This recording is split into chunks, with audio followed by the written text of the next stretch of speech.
मग एक काम करा, माझी आठवण काढत काढत खा, नक्की गोड लागत. घ्या. Okay boss. सावी, कायम अशीच हसत. तुला हसताना बघितलं ना की असं वाटतं या जगात ना काहीच वाईट नाही होऊ शकत. लवकरच आपला सुखाचा संसार सुरू होईल. हा आता पप्पा जरा नाराज आहेत माझ्यावर, पण हरकत नाही. मी मनापासनं त्यांचं मन जिंकण्याचा प्रयत्न करेन. लवकरच ते आपलं नातं मान्य करते.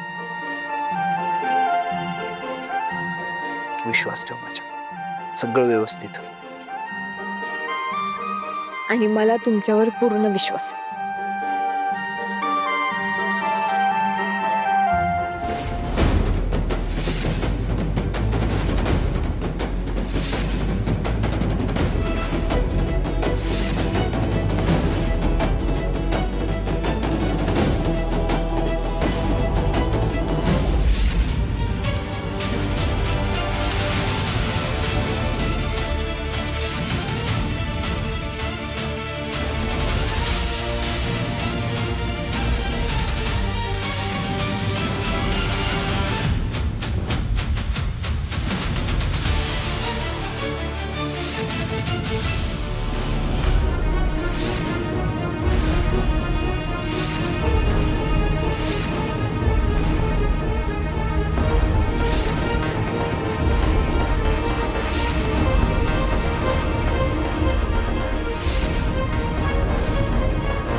दामिनी ताई,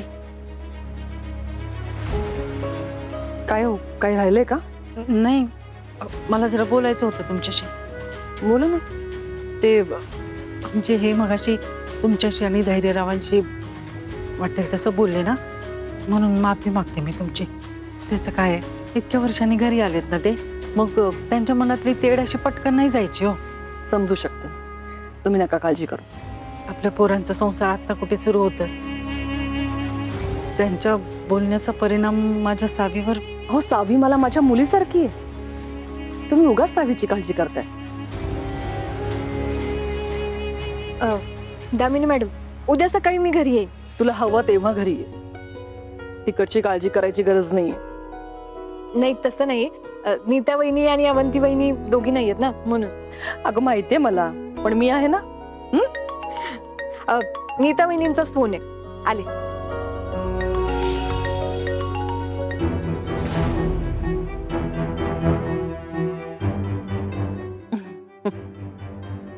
मलाही तुमच्याशी जरा बोलायचं होतं. हा, बोला की.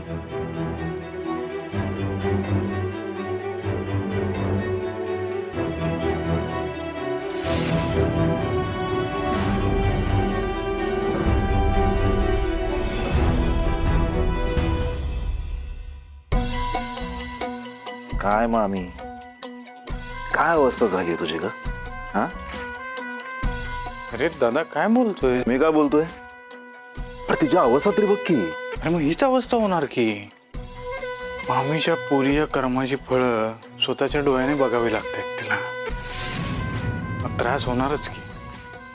नाही आता पोरीला वेळीच आवर घातलं असतं तर हे दिवस बघायला लागले नसते. ठीक आहे मामे, त्या सावीचा बाप इराच्या ताब्यामध्ये होता का? तुझ्या पोरीने त्याचा वाटेल तसा छळ केला म्हणे. इराने सांगितलं असेल की तुला माहित नाही? दादा असं कसं माहित नसेल? मामीला सगळं माहित असतंय. मामी लय हुशार आहे ना मामी? नाही, मला काहीच माहित नाहीये. इरानं काहीच सांगितलं नाही. आठव की जरा. काही नाही सांगितलं. हे मामी ऐक की, थापा मारायची की आता वेळ नाही. सरळ विचारतोय काय सांगितलं इराने तेवढं सांगायचं. एक गोष्ट लक्षात ठेवायची, तुझा नवरा कने ढगात गेलाय आणि तुझी पोरगी ढगात जाण्याच्या मार्गावर आहे आणि तुझं कोणी उरलेलं नाहीये. गप सांगायचं. दादा शांत हो की जरा, हॉस्पिटल आहे. अरे सांगतच नाही. मामी मी जेवढं विचारतो ना तेवढंच सांगायचं. इराला मधुसूदन नाईक बद्दल काय माहित होतं?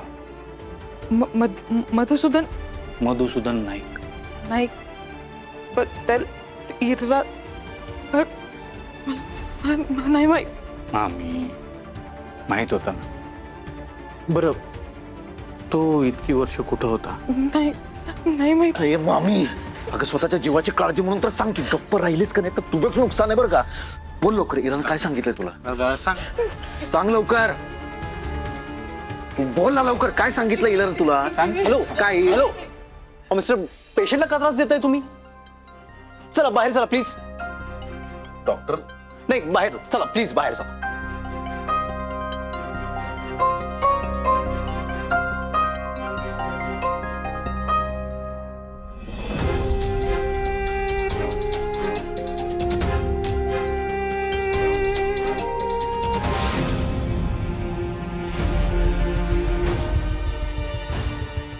हे आई,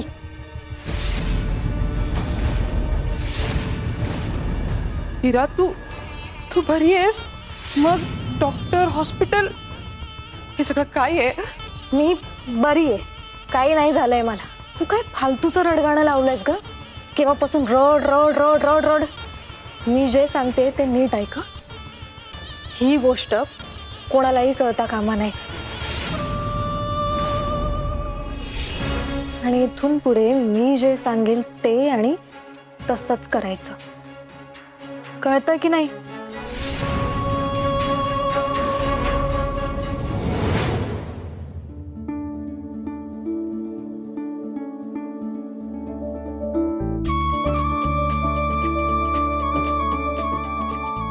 पप्पा, बरं वाटतंय ना?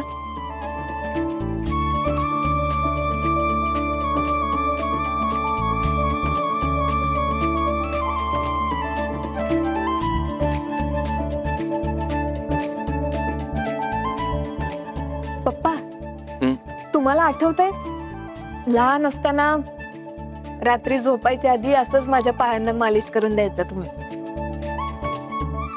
कसले भारी दिवस होते. कसलंच टेन्शन नसायचं.